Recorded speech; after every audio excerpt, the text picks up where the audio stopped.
Bonjour à tous. Dans cette émission, nous allons parler de handicap et dresser un bilan en demi-teinte, vous allez le voir, des progrès faits en France pour faciliter la vie des personnes handicapées.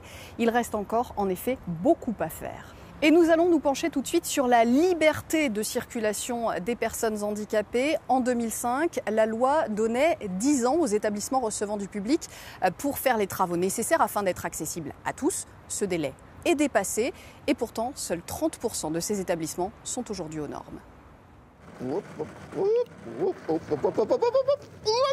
Pente trop raide ou rue pavée. C'est un vrai tape-cul, tous ces trucs-là. Au quotidien, la vie en fauteuil est un parcours du combattant. Premier test avec Franck Maille, référent accessibilité à l'Association des paralysés de France.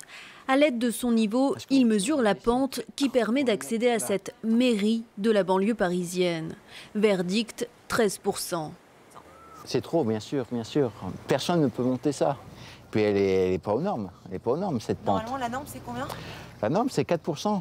Des lieux publics pas aux normes, tout comme de nombreux commerces. Direction une brasserie de la capitale avec Alain Amsalem, retraité de l'hôpital public. Bonjour madame. Bonjour. Comment je fais? Ouais, vous avez la palette? Non, j'ai mon collègue qui va vous aider. Ouais, c'est 80 kilos, hein. Une marche qui l'empêche d'accéder par lui-même au restaurant. Je veux être autonome. Est-ce qu'on vous aide à vous? Non. Bon, alors moi je veux rentrer au restaurant, je veux rentrer au cinéma, je veux rentrer partout, tout seul, sans que l'on m'aide. Au distributeur aussi, impossible pour Franck Maille de retirer sa carte ou ses billets. Ils ne ressortent pas assez, contrairement à ce que recommande la loi handicap. C'est un nouveau système pour la sécurité, pour éviter que les personnes derrière prennent la carte. Forcément, les autres personnes ne vont pas pouvoir prendre la carte, mais vous non plus. Côté transport, tout n'est pas accessible non plus, même s'il y a des progrès. À Paris, par exemple, la plupart du temps, des escaliers mènent au métro. Mais les bus, eux, sont tous équipés de palettes.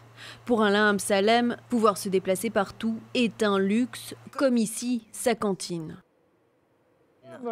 Je vous dis, je suis comme chez moi ici, là. Vraiment, les allées sont assez larges. Les allées, les toilettes, tout a été totalement refait il y a 3 ans. Ce restaurant est l'un des rares du quartier entièrement accessible aux handicapés.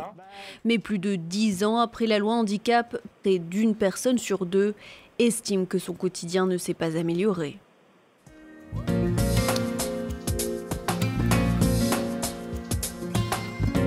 Et nous sommes maintenant avec Grégory Cuiron, une star de la cuisine. Bonjour, merci d'être avec nous.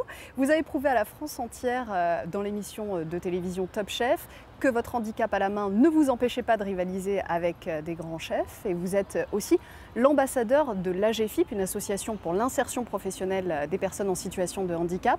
Est-ce que c'est important pour vous de montrer, d'utiliser votre notoriété pour prouver que les personnes handicapées peuvent avoir des compétences à faire valoir dans le monde professionnel? Alors au départ, c'est une problématique qui m'intéressait pas, parce que j'étais pas sous les feux de la rampe. Et c'est vrai que le handicap, j'ai jamais vécu en tant que tel, étant donné que je suis né comme ça. Mais depuis, j'ai été contacté donc, par AGFIP en 2011 pour devenir leur ambassadeur. Et je me suis rendu compte que ce début de notoriété pouvait m'aider à permettre à des gens en situation de handicap d'accéder à des emplois et de s'intégrer plus facilement dans la société. Donc oui, du coup, je suis bien content de pouvoir apporter ma pierre à l'édifice. Nous sommes 630 000 travailleurs handicapés en entreprise et c'est normal. Mais demain, on doit faire beaucoup mieux. On se souvient que le slogan du spot publicitaire de l'AGFIP auquel vous avez participé, c'est « Nous sommes ici et c'est normal ». C'est ça l'objectif ultime de intégrer les personnes en situation de handicap à l'entreprise et que leur handicap passe presque inaperçu, que ce soit normal? C'est un peu ça, c'est le droit à l'indifférence. Moi, ce qui me plairait, c'est qu'un jour, j'aille au cinéma et je vois dans le décor, derrière, des gens qui passent en fauteuil, avec des béquilles, déficients visuels, et qu'on trouve ça normal, qu'il n'y ait pas à raconter toute une histoire quant à la présence de ces personnages. J'aimerais que ce soit la même chose également à la télé, et j'aimerais que ce soit la même chose dans la rue, qu'il y ait plus d'accessibilité et que les gens peuvent vivre une vie comme tout le monde.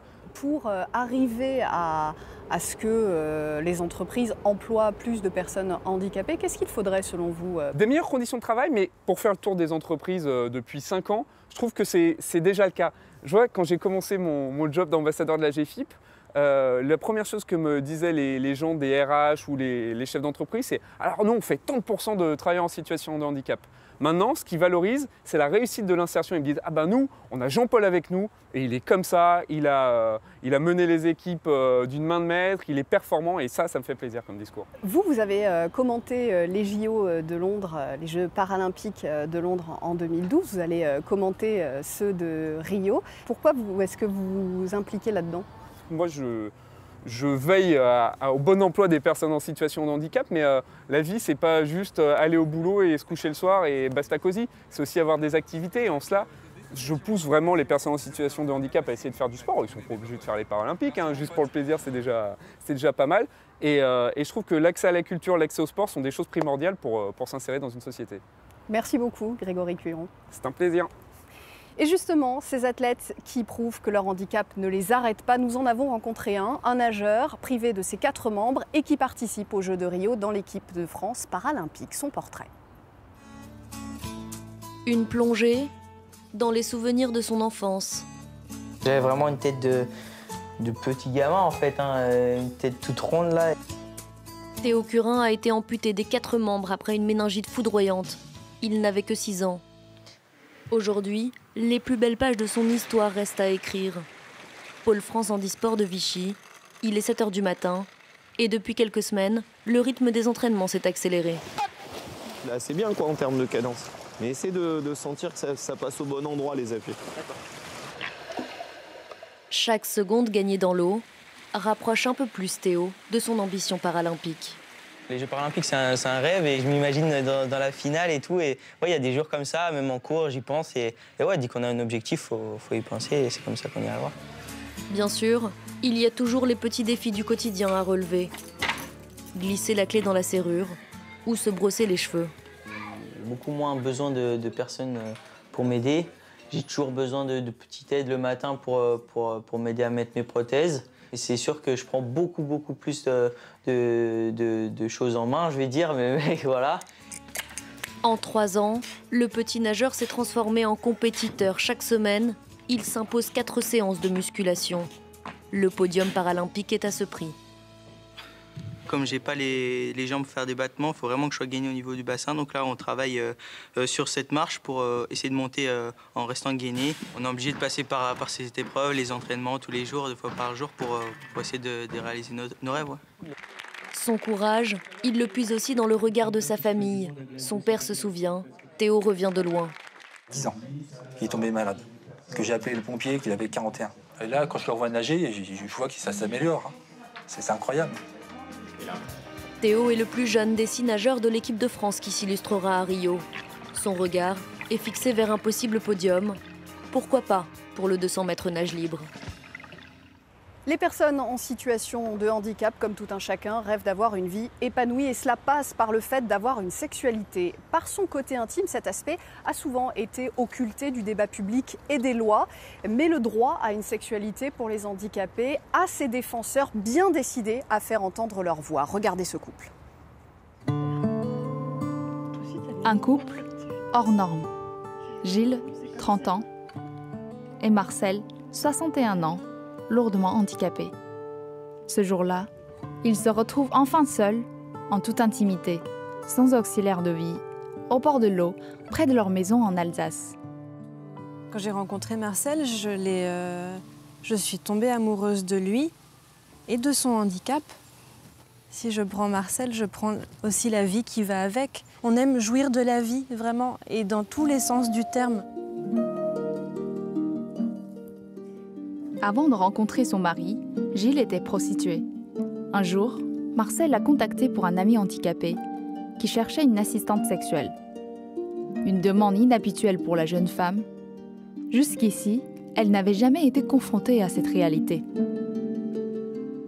Moi, je suis valide dans un monde de valides et j'ai absolument pas... Enfin, jusqu'alors, j'avais absolument pas conscience et connaissance de... Enfin, surtout conscience de ce que pouvait être... la non-sexualité, la non-sensualité d'une personne qui est enfermée dans son corps finalement, qui ne peut pas manger seule, s'habiller, se déshabiller seule et qui ne peut pas non plus se masturber seule. Aujourd'hui mariés, ils se battent pour la même cause. briser ce tabou et aider les handicapés à retrouver une vie sexuelle. Gilles et Marcel les mettent en relation avec des assistants qu'ils ont eux-mêmes formés. Une nécessité pour Marcel. Les expériences que j'ai eues avec les escort-girls ont été des fiascos. Elles étaient démunies devant le handicap, à tel point que j'en ai rencontré une qui, en me voyant, est repartie quasiment en courant. Il y a un temps d'écoute des deux côtés, hein. Mais il faut avoir de réelles capacités, de réelles compétences d'écoute. Savoir se mettre déjà avant tout à l'écoute de soi, mais à l'écoute de l'autre. Des prestations tarifées à 150 € de l'heure. En France, de tels services ne sont pas légaux et font même débat parmi les personnes handicapées. Pourtant, en moins de 2 ans, l'association APAS a reçu plus de 380 demandes de mise en relation. Il y a quand même une majorité de personnes qui a envie de passer un moment nu contre le corps d'une autre personne, homme ou femme, nu. J'ai jamais connu ça, j'aimerais connaître ce que c'est que d'être nu, enlacé l'un contre l'autre pendant un certain temps. Le but de l'accompagnement sexuel, c'est de valoriser ces personnes. C'est de redonner du sens. On peut avoir un handicap et avoir du désir, du plaisir. On essaye de leur apporter une certaine forme de normalité. Une normalité qui existe déjà depuis longtemps chez nos voisins européens. En Allemagne, en Suisse, aux Pays-Bas et en Belgique, l'accompagnement sexuel est légal et encadré.